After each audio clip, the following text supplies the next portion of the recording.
Bismillahirrahmanirrahim. Assalamualaikum warahmatullahi wabarakatuh.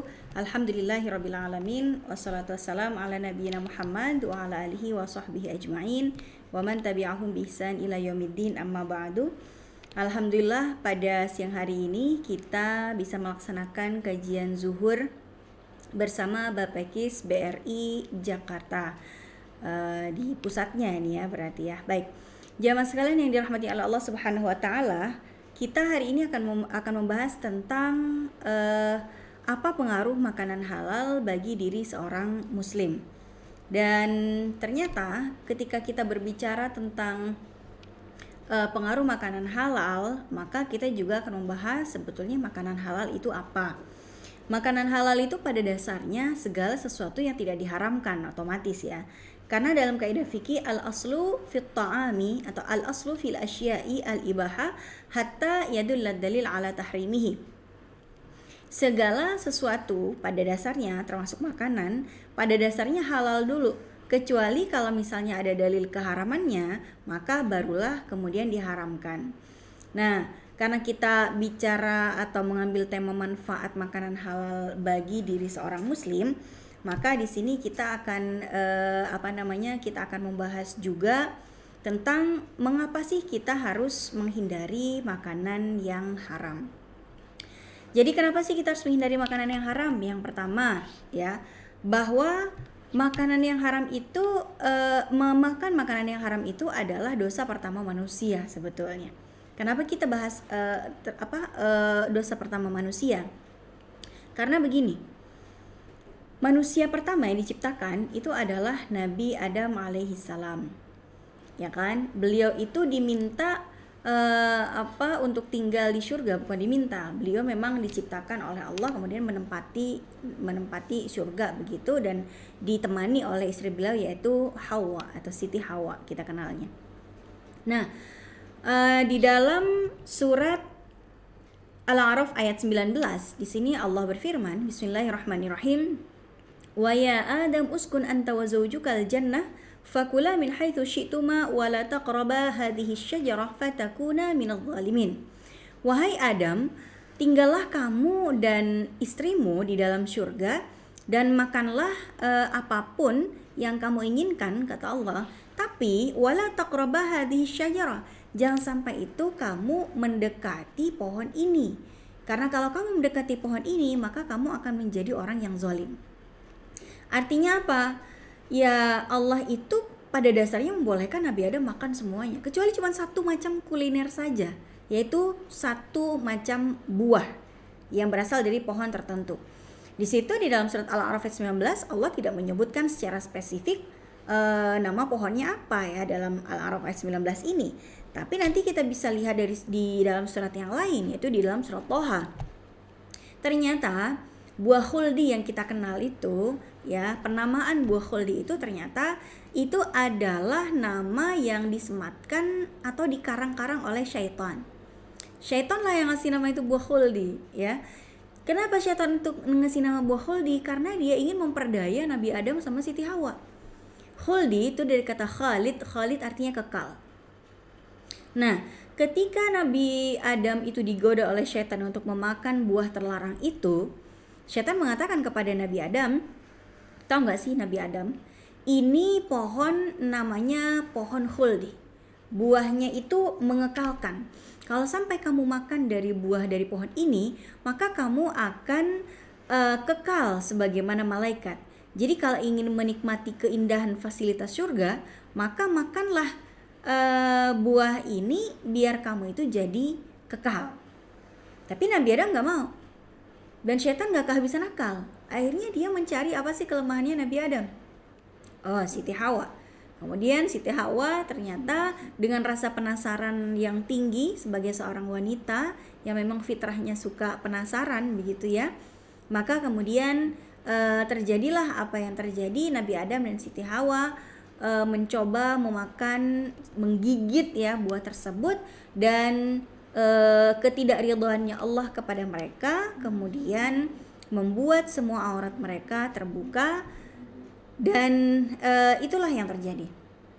Maka jemaah sekalian yang dirahmati Allah Subhanahu wa taala, memakan makanan yang haram itu adalah dosa pertama manusia, sehingga menjadi salah satu taktik syaitan untuk menjerumuskan kita ke dalam neraka. Oleh karena itu di dalam surat Al-Baqarah ayat 168 Allah Subhanahu wa taala berfirman, Bismillahirrahmanirrahim, Ya ayyuhan nasu kulu mimma fil ardi halalan tayyiban wa la tattabi'u khutuwatis syaitan وَلَا تَتَّبِعُوا خُطُوَاتِ الشَّيْطَانِ إِنَّهُ لَكُمْ عَدُوٌّ مُبِينٌ. Jadi di sini Allah mengatakan, hai manusia, makanlah yang halal dan baik. Ya, makanlah yang halal dan baik. Kemudian perintah memakan makanan yang halal dan baik itu langsung dilanjutkan dengan perintah وَلَا تَتَّبِعُوا خُطُوَاتِ الشَّيْطَانِ. Jangan ikuti langkah-langkah syaitan. Jadi ayat ini masih ada korelasinya dengan surat Al-A'raf ayat 19 tadi, di mana perintah untuk makan makanan yang halal lagi baik itu disandingkan dengan larangan untuk untuk mengikuti langkah-langkah syaitan gitu ya. Nah, jadi jamaah sekalian yang dirahmati Allah Subhanahu wa taala, mengikuti langkah-langkah syaitan ini secara implisit ya. Itu maksudnya jangan tergoda tipu daya setan dalam menggoda kita makan makanan yang haram. Berikutnya, doa bisa tidak dikabulkan gara-gara kita makan makanan yang haram. Ini pernah kejadian dalam satu hadis, Nabi di situ ya diriwayatkan menceritakan kepada para sahabat tentang seorang laki-laki yang sangat taat kepada Allah Subhanahu wa taala dalam ibadahnya. Semua hajatnya hampir tidak pernah dikabulkan, hampir semuanya selalu dikabulkan. Tapi sampai pada satu masa dia itu punya hajat dan hajatnya itu tidak dikabulkan oleh Allah. Sampai dia itu beruzlah ya, menyendiri dari keramaian dunia, dia memfokuskan diri beribadah, lalu kemudian dia lusuh dan lain sebagainya, dia mengangkat tangannya ke langit, kemudian dia bilang, Ya Rabb, Ya Rabb. Ya Allah, kenapa kali ini engkau tidak mengabulkan doaku? Nabi melanjutkan kisahnya, wa mat'amuhu haramun wa mashrabuhu haramun, makanannya haram dan kemudian minumannya juga haram, wa malbasuhu haram, dan pakaiannya juga didapat dengan cara yang haram, wa ghudhiya bil harami, dan diberi makan, diberi gizi dengan cara yang haram, fa anna yustajabulah, bagaimana mungkin doanya bisa dikabulkan. Jadi jamaah sekalian dirahmati Allah Subhanahu wa taala, ternyata walaupun kita mengangkat tangan kita tinggi-tinggi ke langit, kita mengharap Allah agar mengabulkan doa kita, kalau ternyata kita masih suka makan makanan yang haram, ya bisa saja doa kita mental begitu ya. Baik, berikutnya alasan mengapa kita ini tidak boleh makan makanan yang haram, karena dalam satu hadis Nabi mengatakan, ayyuma 'abdin nabata lahmuhu min suhtin fannaru awla bih. Ya, dalam hadis yang diriwayatkan oleh At-Tirmidzi di sini, Nabi mengatakan, pokoknya kalau misalnya orang itu lagi suka makanan yang haram, ayyuma 'abdin, siapapun seorang hamba yang makan makanan yang haram, maka annaru awla bih, neraka lebih pantas baginya. Jadi rada serem juga ya di sini ancamannya Nabi, tapi begitulah kenyataannya. Kemudian yang berikutnya, tidak makan makanan yang haram tentu salah satu upaya kita untuk menghindari penyakit.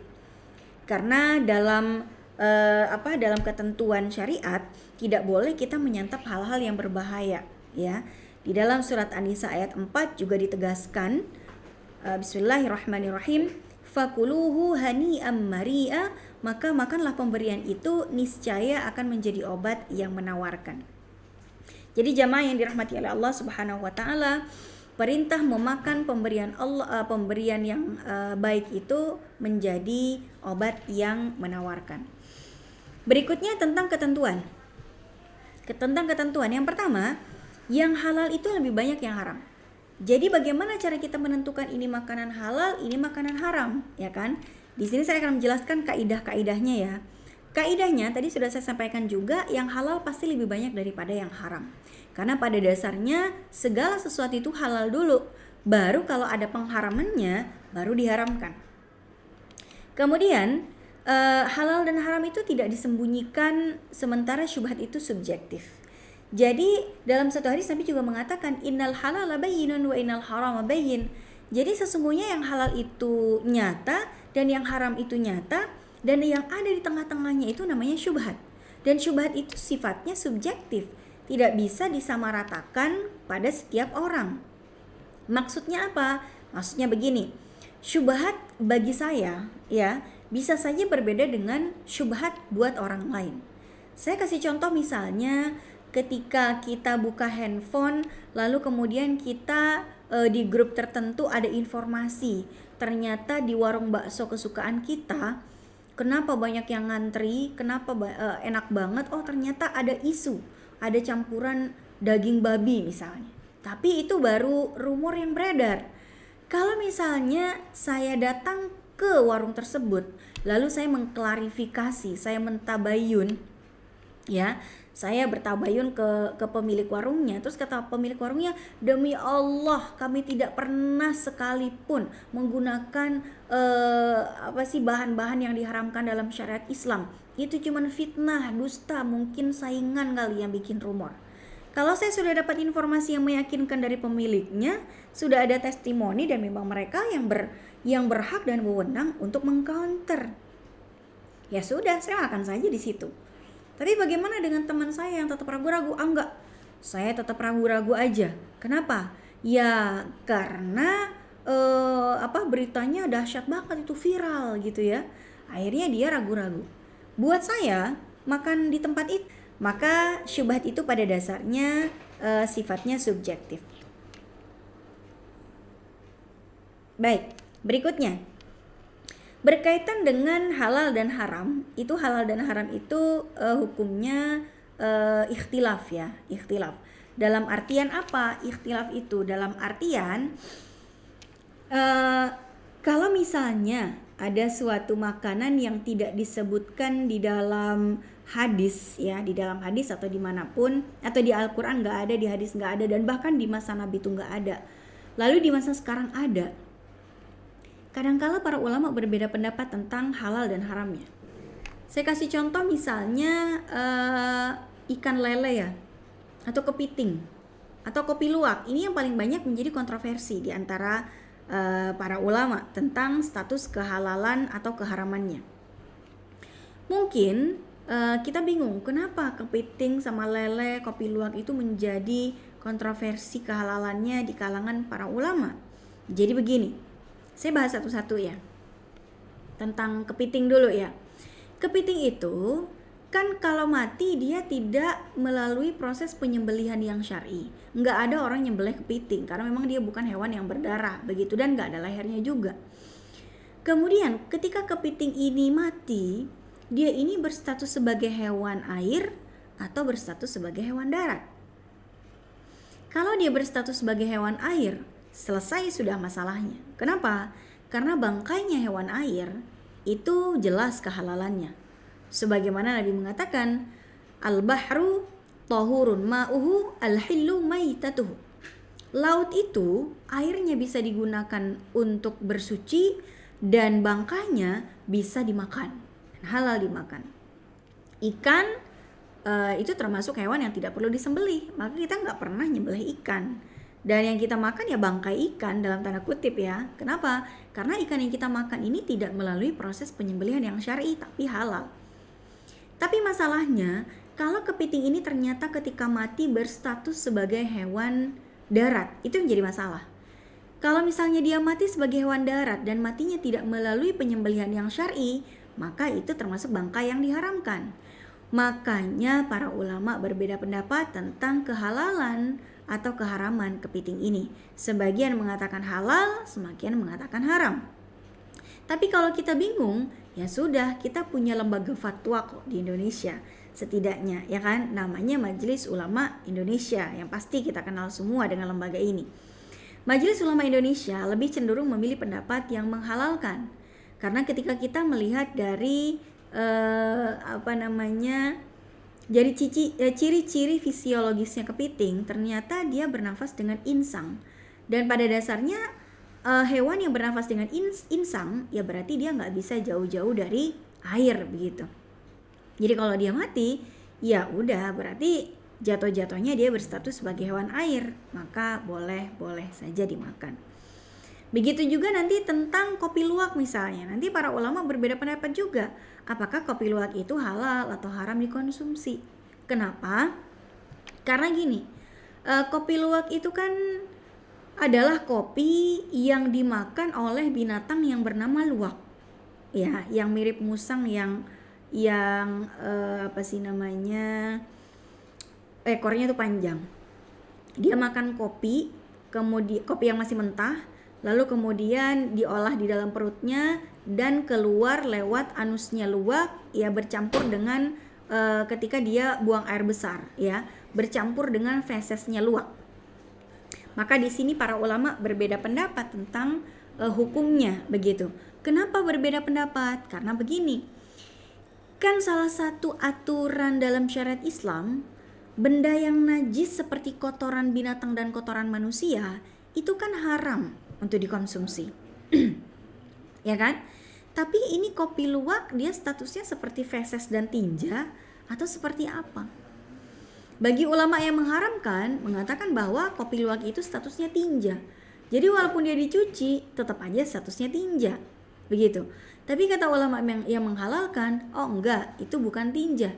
Tapi dia adalah benda yang pada dasarnya suci, tapi mutanajis. Apa yang dimaksud dengan mutanajis? Mutanajis itu benda yang suci tapi ketempelan najis. Maka kalau misalnya bendanya ketempelan najis dan najisnya sudah dibersihkan dari fisiknya, ya berarti sudah suci. Kalau sudah suci ya berarti kopi luwak yang sudah dibersihkan sedemikian rupa itu sudah suci, maka boleh-boleh saja dikonsumsi. Jadi jamaah sekalian, ketentuan yang terakhir yang tadi saya sebutkan dalam halal haram kuliner akan selalu pasti ada khilafiyah di dalam item-item kuliner yang tidak pernah ada di masa Nabi, juga tidak pernah disebutkan secara eksplisit di dalam hadis dan Al-Qur'an. Karena para ulama di sini melakukan ijtihad, pengambilannya dari qiyas, dan karena para ulama sendiri itu punya metode yang berbeda-beda di dalam melakukan ijtihad, maka hasilnya bisa saja berbeda-beda. Terus bagaimana dong kalau misalnya berbeda-beda, membingungkan atau tidak? Tentu ya enggak. Di mana-mana masalah fikih ini pasti ya ada khilafiyah di dalamnya, begitu.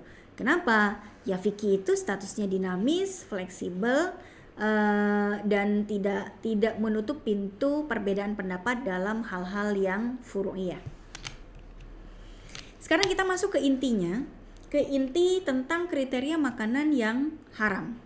Apa saja sih kriteria makanan yang haram? Kenapa yang kita bahas itu kriteria makanan yang haram? Kenapa kita tidak membahas kriteria makanan yang halal? Jawabannya, kalau kita membahas kriteria makanan yang halal, sampai besok pagi menjelang imsak pun nggak akan selesai. Kenapa? Karena terlalu banyak jenisnya. Karena yang halal itu pasti lebih banyak daripada yang haram. Maka kita hanya menyampaikan kriteria makanan yang haram saja. Artinya semua kuliner itu pada dasarnya halal kecuali ada indikator keharaman. Gitu ya. Kriteria makanan yang haram itu apa? Nah, di sini kita akan bahas. Yang pertama, kriteria makanan yang haram secara umum dan secara khusus ya. Secara umum, kriteria makanan yang haram itu yang pertama, najis. Maka kalau misalnya kuliner itu merupakan benda yang najis, tidak boleh kita konsumsi. Seperti apa misalnya yang najis? Marus. Jamaah sekalian mungkin tahu yang namanya marus ya. Marus itu bukan nama orang. Marus itu adalah darah yang ditadah pada saat hewan itu disembelih. Darahnya itu ditadah dalam satu wadah, kemudian dibiarkan beberapa saat, lalu mengering dan membeku, lalu kemudian dipotong-potong dan dimasak, yang secara kasat mata itu mirip dengan hatinya sapi. Apakah boleh kita makan marus? Nggak boleh. Kenapa? Karena sama artinya kita makan darah. Manusia nggak boleh makan darah, karena kita bukan vampir ya, kita manusia. Kemudian berikutnya, yang tidak boleh lagi dikonsumsi adalah khamr. Apa itu khamr? Kullu muskirin khamrun wa kullu khamrin haramun. Kata Nabi, segala yang memabukkan itulah khamr, dan khamr itu haram dikonsumsi. Jadi jamaah sekalian, kalau kita bicara tentang khamr, kita akan selalu berbicara kepada dua kubu di antara para ulama. yang menyamakan antara khamar dengan alkohol, satu lagi yang membedakan antara khamar dan alkohol. Kalau versi ulama yang pertama, yang menyamakan antara alkohol dengan khamar, maka semua yang mengandung alkohol otomatis khamar, maka semua yang mengandung alkohol itu hukumnya sama seperti khamar, sama najisnya, sama haram dikonsumsinya. Tapi kalau kita melihat pada pendapat ulama yang kedua ini mengatakan bahwa khamar dan alkohol memang punya satu kesamaan, tapi tidak selamanya khamar itu sama dengan alkohol. Kenapa? Ulama yang kedua ini mengatakan tidak semua khamar mengandung alkohol dan tidak semua yang mengandung alkohol itu memabukkan. Gitu. Saya kasih contoh misalnya. Apa sih yang memabukkan dan menghilangkan 0% alkohol? Tapi ternyata kalau kita mengkonsumsi ekstasi, ya fly, hilang akalnya gitu. Fly gitu ya. Mabok lah begitu. Ya berarti khamar itu tidak selamanya mengandung alkohol. Tapi kalau dia memberikan efek fly, merusak akal, yukhammirul aqla, ya itulah yang disebut dengan khamar. Artinya khamar dengan alkohol tidak selamanya sama. Karena tidak semua yang memabukkan itu mengandung alkohol sebagaimana kandungan di dalam ekstasi tadi. Kedua, alasannya dari ulama golongan yang kedua ini yang tidak selamanya menyamakan antara khamar dengan alkohol ya, bahwa tidak semua yang mengandung alkohol itu memabukkan. Contoh realnya hand sanitizer deh yang kita pakai selama ini. Apakah hand sanitizer itu hukumnya sama seperti khamar? Karena hand sanitizer itu kandungan alkoholnya 70%. Apakah dia khamar? Ya tinggal kita cek. Kalau ternyata begitu kita mengkonsumsi 1 botol hand sanitizer kita mabok, berarti hand sanitizer itu khamar. Kalau hand sanitizer itu khamar, berarti ketika kita pakai di tangan, kita mengapply najis di situ. Karena mayoritas ulama mengatakan bahwa khamar itu najis.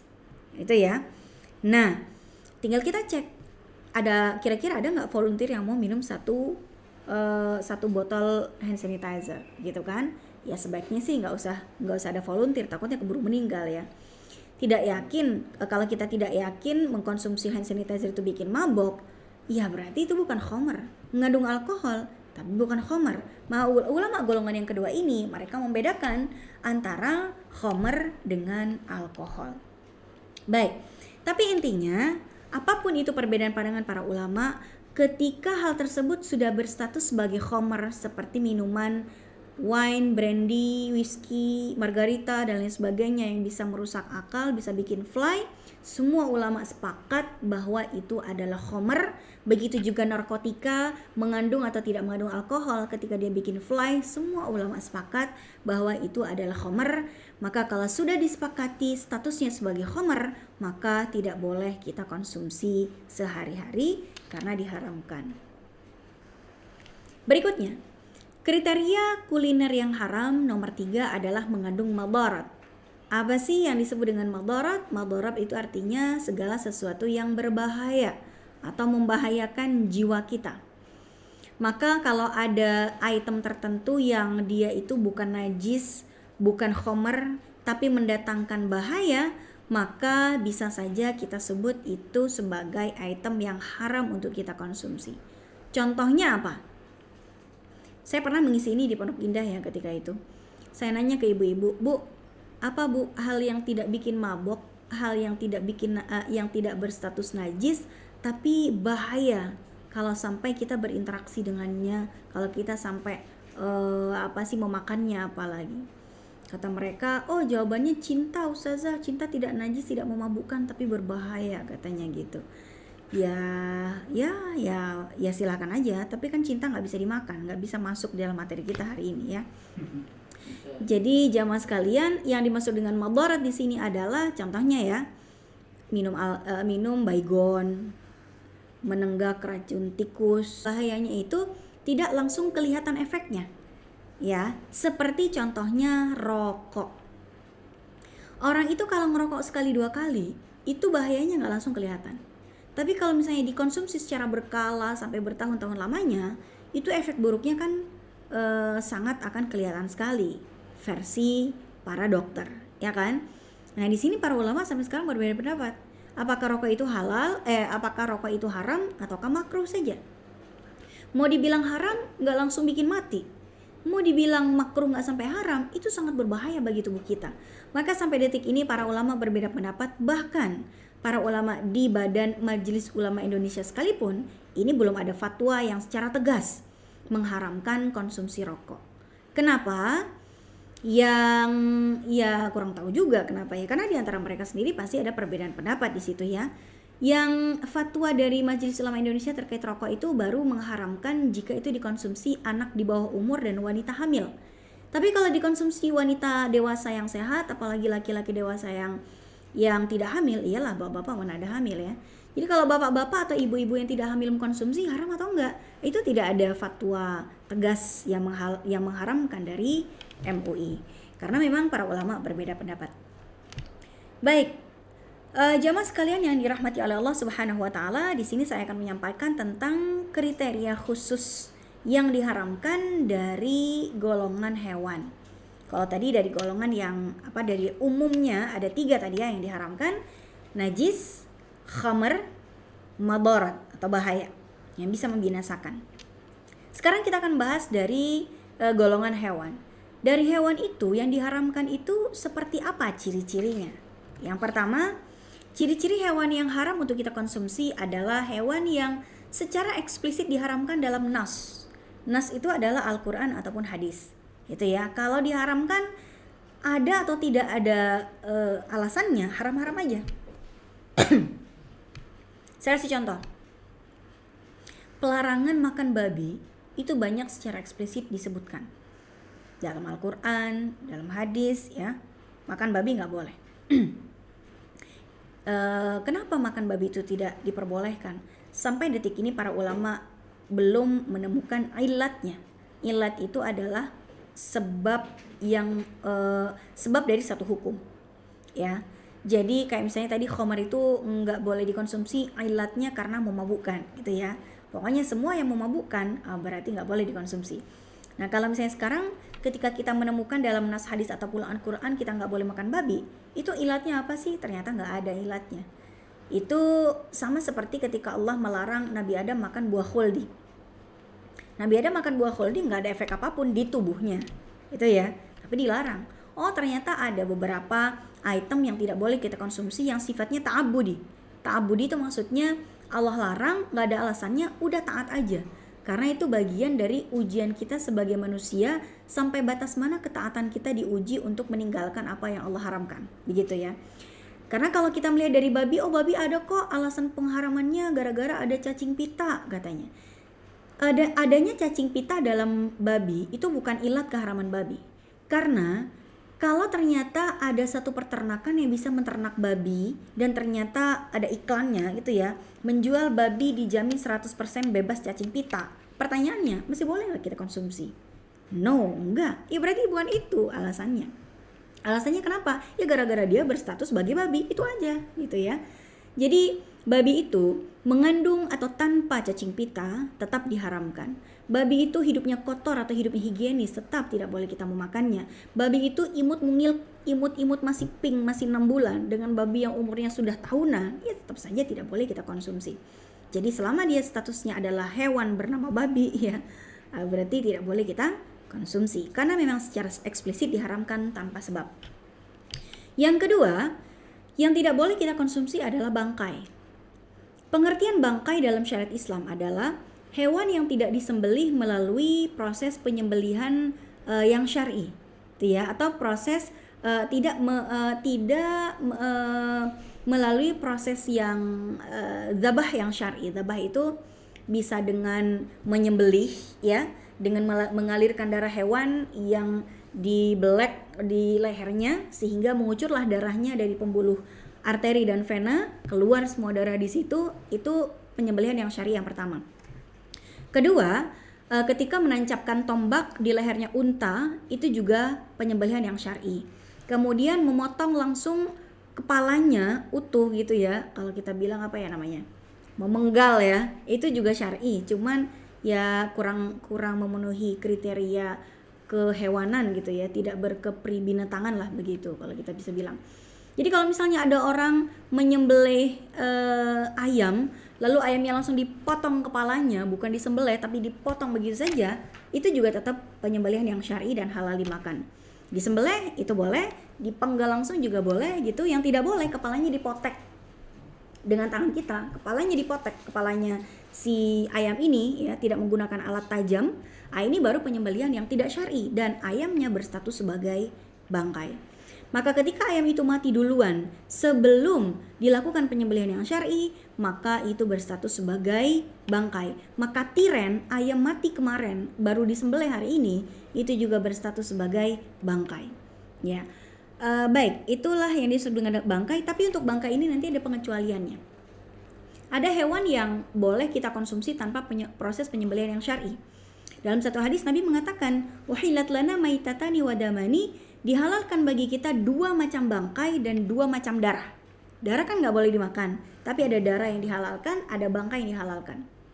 Apa itu? Kata Nabi, "Fa ammal maitatani fassamak wal jarad." 2 bangkai itu yang diboleh dimakan adalah bangkai ikan dan bangkai belalang. Maka alhamdulillah kita boleh makan bangkai ikan. Bangkai dalam bahasa fikih ya, bukan bangkai dalam bahasa Indonesia. Bangkai dalam bahasa Indonesia hewan yang udah membusuk bau. Kalau dalam ilmu fikih, bangkai itu yang tidak disembelih dengan cara yang syar'i gitu ya. Bisa saja masih dalam kondisi segar, bugar. Jadi alhamdulillah kita boleh makan ikan tanpa disembelih. Kalau kita masih juga wajib menyembelih ikan, betapa sulitnya kita mengkonsumsi ikan teri Medan 1 kilo. Kenapa? Karena mungkin nyembelihnya aja butuh waktu sehari semalam gitu ya. Oke, baik. Kemudian yang kedua adalah belalang. Itu juga tidak perlu kita sembelih ya. Kemudian berikutnya dua darah. Wa ammad damani fal kabid wa tihal. Dan darah juga ada 2 yang dihalalkan. Apa itu? Hati, limfa. Jadi hati ayam, hati sapi, hati kambing itu boleh. Kita boleh makan hati gitu ya. Makan hati dalam artian makan hati beneran, bukan makan hati yang itu gitu ya. Baik.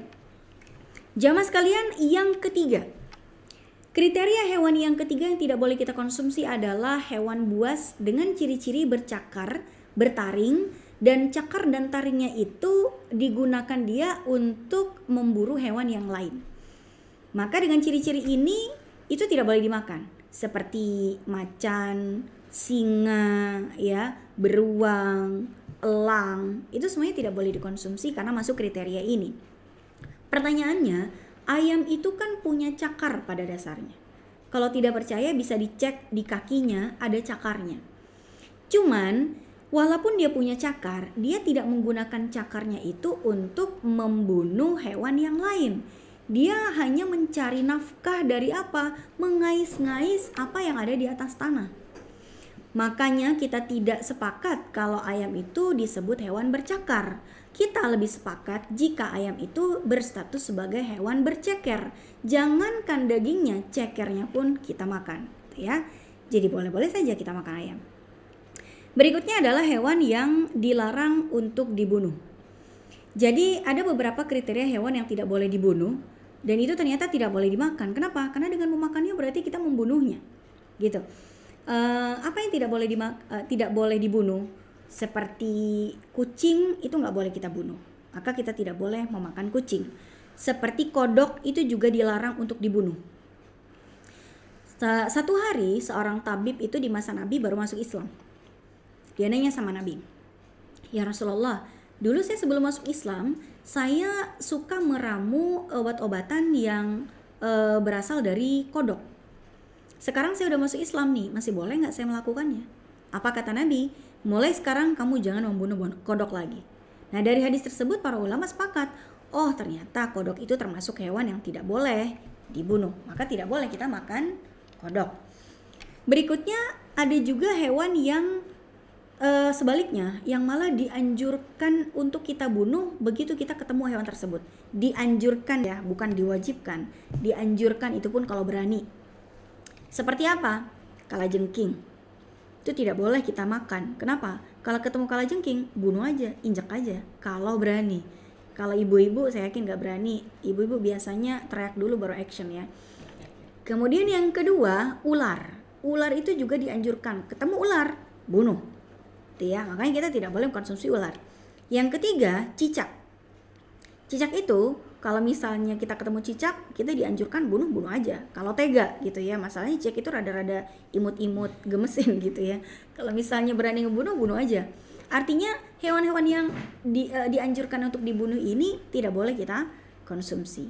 Yang terakhir, khaba'is. Apa yang dimaksud dengan khaba'is? Khaba'is ini adalah hewan yang menjijikkan. Ya, hewan yang menjijikkan atau anggota tubuh hewan yang mengandung unsur menjijikkan. Cuman sampai sekarang saya kurang tahu anggota tubuh di dalam hewan ternak itu yang buat kita menjijikkan apanya. Sebab orang Indonesia itu bisa dibilang orang Indonesia itu sangat kreatif dalam hal pengolahan kuliner dari hewan. Saya sampai sekarang nggak tahu anggota tubuh hewan yang menjijikkan buat kita itu apa sih ya. Ampela yang kalau kita belah di dalamnya ada kotoran saja, kita makan itu ampelanya gitu ya. Padahal itu kantungnya kotoran gitu. Nah, kita bedah satu-satu deh. Dalam tubuh hewan ternak seperti sapi misalnya, adakah yang menjijikkan buat kita? Coba kita bedah satu-satu organ tubuhnya. Kepala. Kepala itu jadi rebutan gitu. Semua orang pengen kepalanya dan mahal. Ya, jadi sup tengkleng mungkin ya. Lidahnya jadi sate padang. Hidungnya jadi rujak cingur. Saya nggak tahu yang menjijikkan dari kepalanya sapi itu yang mana pada dasarnya itu ya. Pembuat rujak cingur pun yang membuat rujak cingur itu mahal ya gara-gara ada potongan hidungnya sapi. Walaupun mereka nggak penting sapinya dulu pilek apa enggak, dimakan aja gitu ya. Orang Indonesia nggak penting masa lalunya, yang penting rasanya kan gitu. Nah, berikutnya dari tubuh si hewan tadi, kulitnya itu jadi kerupuk ya nggak, jadi beduk, nggak ada yang dibuang. Kemudian iganya, nggak usah kita omongin iganya. Dagingnya nggak usah kita omongin, udah jelas ya kan. Jeroannya, apakah jeroannya kita buang? Oh enggak, tetap jadi kreasinya emak-emak. Apa misalnya? Soto Betawi ya kan, kemudian sambal goreng, babat ya, banyak lah. Siang-siang begini ngomongin kayak begitu saya jadi lapar jamaah sekalian. Jadi berikutnya buntut. Aduh, buntut nggak usah kita omongin. Sop buntut, nasi goreng buntut, semuanya. Bahkan bulu-bulu sapi di ujung buntutnya pun nggak dibuang. Kenapa? Jadi gantungan kunci gitu. Jadi orang Indonesia itu kreatifnya luar biasa. Apa yang dibuang sebetulnya? Nggak ada. Pasukan anti mubazir gitu loh. Ya, darahnya pun ditampung sebagai marus dan ini yang tidak boleh kita makan ya. Terus apalagi misalnya usus, ya ususnya itu mungkin isinya itu dibuang, tapi kantung ususnya tetap dimakan ya, tapi dibersihin dulu gitu kan isinya, tetap dimakan pada dasarnya. Kaki yang selama ini dipakai oleh kerbau, kakinya kerbau kan tetap dimakan. Kita nggak penting kerbaunya itu dulu sering injek-injek lumpur sawah gitu ya. Kalau dia disembelih, kakinya si kerbau tetap aja jadi kuliner. Apa? Jadi tulangnya, jadi balungnya atau tulangnya jadi penambah rasa nikmatnya rasa kuah bakso. Ya kan? Kemudian kikilnya itu sendiri, kulit kakinya pun itu jadi apa? Jadi sop kikil. Di Tanah Abang enak banget sop kikil tuh. Saya jadi endorse nih.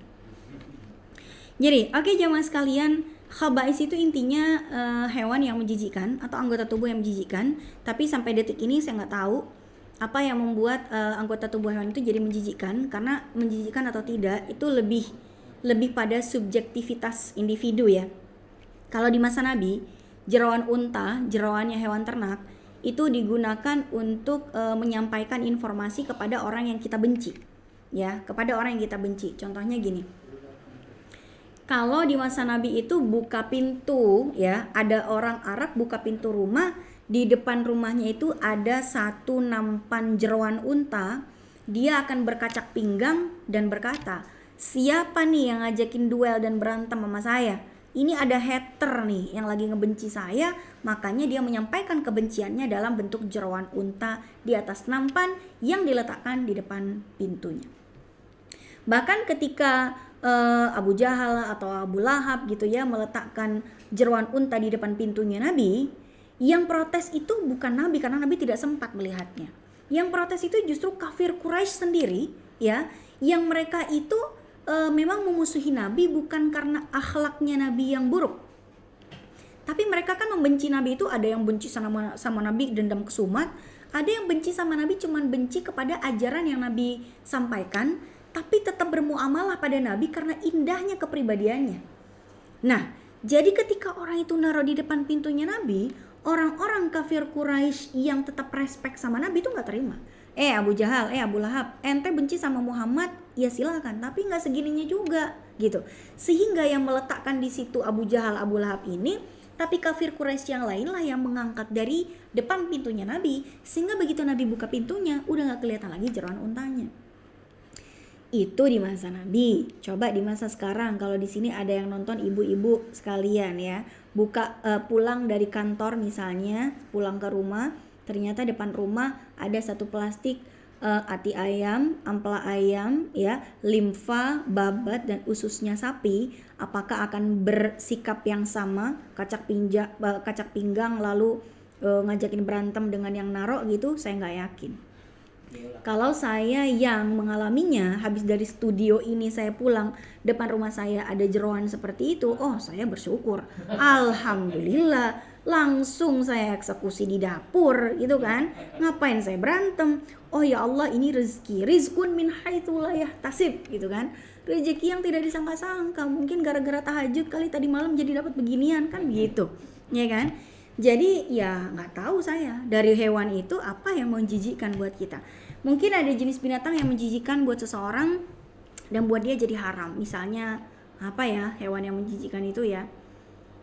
Nggak tahu lah, kalau misalnya nanti ibu-ibu atau bapak-bapak di sini ketemu hewan yang menjijikkan, tidak mau dimakan ya haram lah buat dia. Begitu kira-kira. Yang menjijikkan lagi dari di luar hewan ya, contohnya tempe mungkin buat orang di luar orang Indonesia mungkin menjijikan kalau melihat pabrik-pabrik tempe yang tidak higienis. Tahu kan di tempat pabrik yang tidak higienis cara bikin tempenya gimana? Diapain?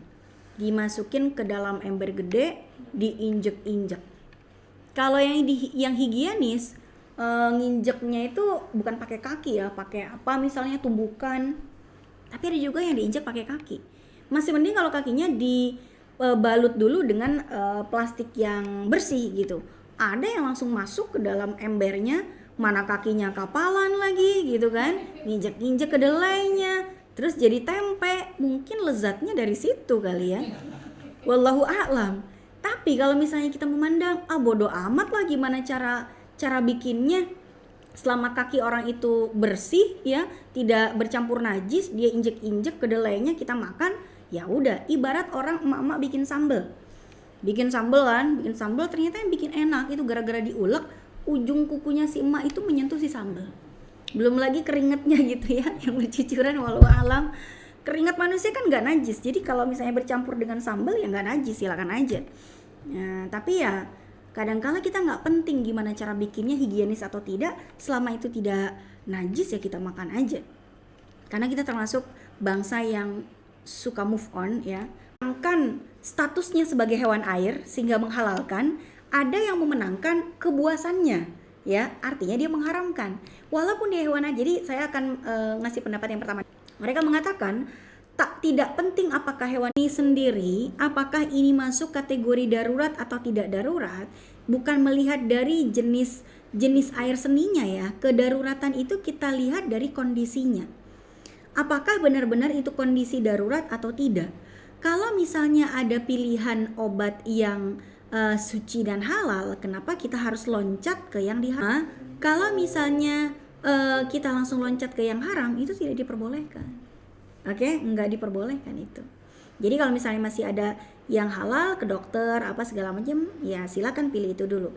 Tapi kalau ternyata alternatif kehalalannya sudah habis, di dokter udah berobat, yang halal udah apa segala macam, terus kata dokter, ya udahlah Pak, Bapak coba minum air seni sendiri deh, mudah-mudahan bermanfaat gitu ya. Ya kalau dokter udah bilang begitu, udah darurat, nggak ada lagi obat-obatan yang bisa dikasih, ya sudah, barulah masuk kategori darurat. Jadi darurat itu bukan hukum minum air seni adalah darurat, yang enggak begitu. Darurat itu adalah setelah semua alternatif dari pengobatan yang halal dan suci itu sudah dicoba, tapi ternyata enggak ada mempan ya. Terus ada satu harapan di kedaruratan yang bernama air seni, barulah kita diperbolehkan ya. Tidak ada pilihan lain yang bisa kita pilih selain air seni tersebut. Maka nanti baru masuk ke ad-daruratu tubihul mahzurat, kedaruratan membolehkan segala sesuatu yang hukum asalnya adalah haram menjadi halal gitu ya. Baik, jadi jamaah sekalian, darurat itu tergantung kondisinya, nggak boleh langsung loncat. Berikutnya,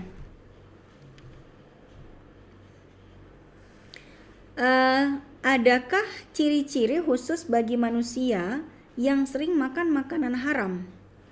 Ciri-ciri manusia yang sering makan makanan haram kayaknya semua ciri manusia sama ya Bu ya. Artinya mau dia makan halal atau haram sama aja sih. Apakah gara-gara dia makan babi banyak flek hitamnya di wajah gitu ya? Enggak juga, kalau dia rajin perawatan skincare kan enggak. Oke, apakah berpengaruh kepada ibadah yang dijalani? Nah ini sangat-sangat berpengaruh. Tapi ini tidak masuk dalam pembahasan fikih sebetulnya. Kalau dari fikih kita hanya menjelaskan bahwa makan makanan yang haram berpotensi akan tertolaknya doa atau doanya jadi tertolak, tidak makbul. Tapi apakah kalau kita makan makanan yang haram ibadah kita jadi nggak khusyuk ya, anak kita jadi bandel apa segala macam? Memang ada peluang ke sana ya kan, ada peluang ke situ. Kenapa? Karena masuk dalam kategori tidak berkah. Dan tidak berkah itu memang ranahnya bukan ranah fikih nanti ya. Ranahnya apa? Tazkiyatun nafsi, penyucian jiwa, menghilangkan segala ketidakberkahan di dalam hidup kita.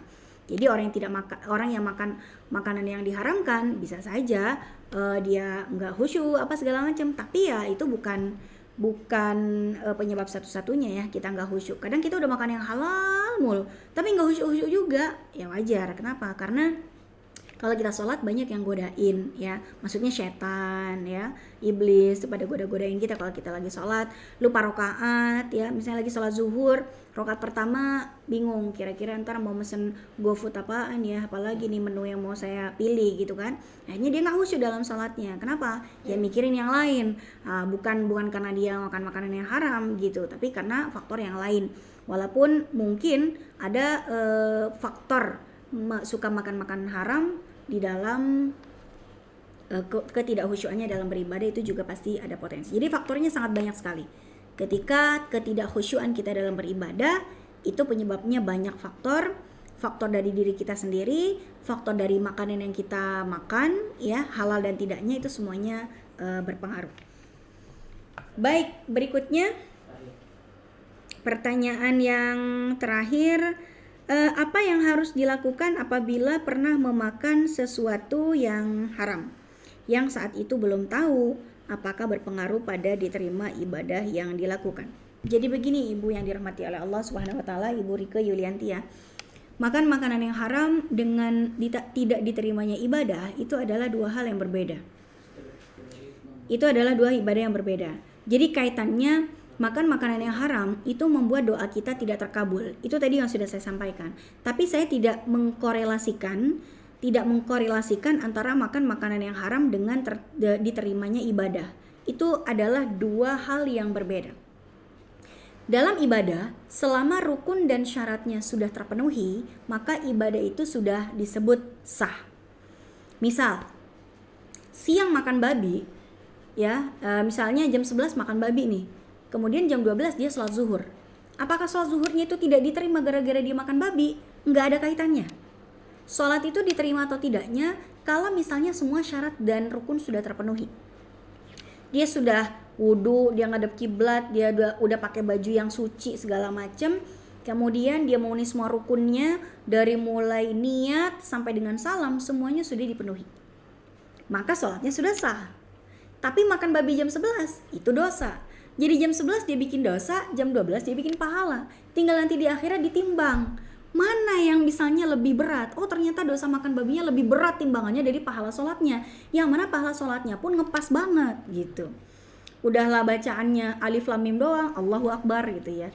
3 huruf doang. Habis itu buru-buru sholatnya, mana gak khusyuk, mana apa segala macem gitu. Jadi nanti ditimbang. Dosa sama ibadahnya itu ditimbang. Mana yang lebih berat? Kan begitu ya. Jadi sholat itu atau diterimanya ibadah tidak ada kaitannya dengan makan makanan yang haram. Jadi contohnya gini, ada orang di bulan Ramadan, sholatnya rajin, tapi puasanya nggak mau. Saya pernah ngisi kajian di Sunter ya. Jadi di musolanya di hari Jumat, saya ngisi di musolanya, samping musolanya itu ada masjid, gitu ya. Nah, saya di musola sambil ada yang OB cowok lagi bersih-bersih. Terus dia bilang gini, bentar lagi kita mau sholat Jumat nih, yuk kita makan dulu lah. Itu di bulan Ramadan di hari Jumat. Kita makan dulu lah yuk, biar nanti nggak ketinggalan sholat Jumat. Dia rajin sholat Jumat, tapi rajin juga menabrak aturan puasa. Dia nggak puasa, tapi rajin sholat Jumat. Apakah sholat Jumatnya tidak sah gara-gara dia tidak puasa?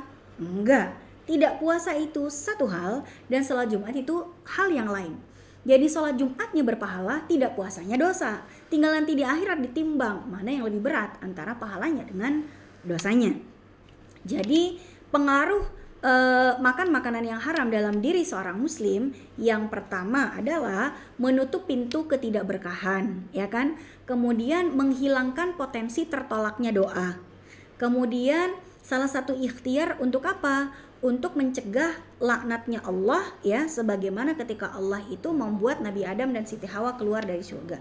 Kemudian mencegah godaan syaitan untuk menjerumuskan kita ke dalam api neraka, ya.